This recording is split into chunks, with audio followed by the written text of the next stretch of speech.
The Road Home is a nonprofit here in Salt Lake County. Our mission is to help connect people who are experiencing homelessness with housing and get back into their own home.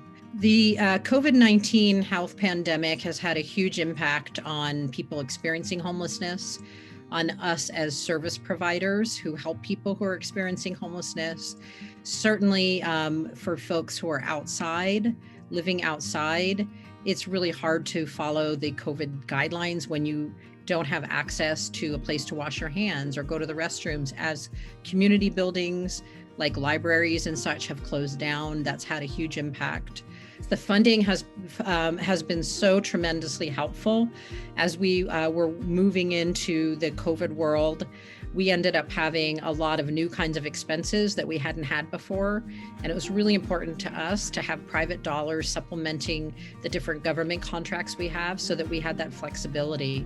And we used a lot of that kind of support like you brought to the table to help us purchase some of the PPE for our staff, to really invest in the kind of disinfecting tools that we needed, some of the sprayers and things like that.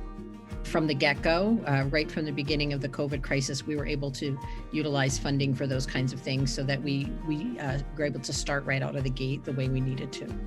We couldn't survive without volunteers at the Road Home. We certainly have changed how volunteers are working during the COVID-19 crisis. We have reduced the number of volunteers that we'll bring on site to our facilities. And at different times, we don't have volunteers on site, but the folks who are supporting us have pivoted. And so while we're not, for example, having large volunteer groups come and serve meals at the family shelter in Midvale, volunteers are providing sack lunches and pre-prepared meals every day of the week. And so people drop off things that are now sort of pre-portioned out for individuals and families that we can hand out, just sort of changing how the volunteering work is occurring. From the staff and the board and the clients of the Road Home, a huge thank you to America First. You've been such a tremendous partner to our organization. Really been there caring about the work that we do, providing resources to help us, but really staying involved and wanting to know what's happening and being part of the solution. So our deepest thanks.